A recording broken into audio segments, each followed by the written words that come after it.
সালাম আলাইকুম। একটু জোরে কথা বললেন। আচ্ছা, আপনার নাম কি? আমার নাম জালাল। এই জায়গার নাম? এটা মরাপুরা।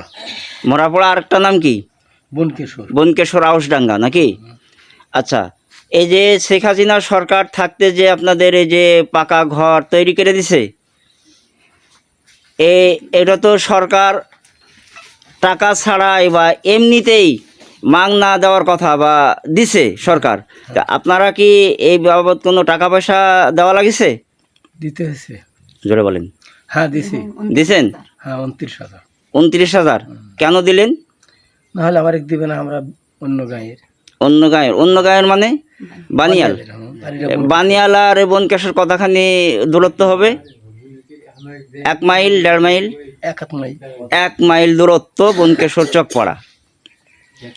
তো ভয় এই টাকা নেওয়ার জন্য কি তারা বাড়ি দেওয়ার সময় কি ভয়ভীতি দেখাচ্ছে যে টাকা না দিলে আমরা টাকা না দিলে বাড়ি দিব না?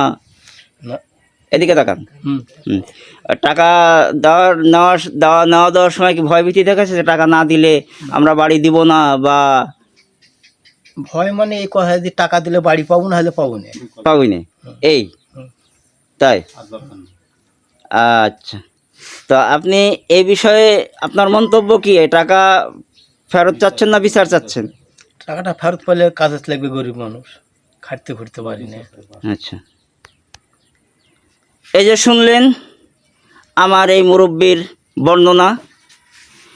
এই বাড়িঘরগুলি সরকার টাকা পয়সা ছাড়া এমনি অর্থাৎ মাগনা দিয়েছেন।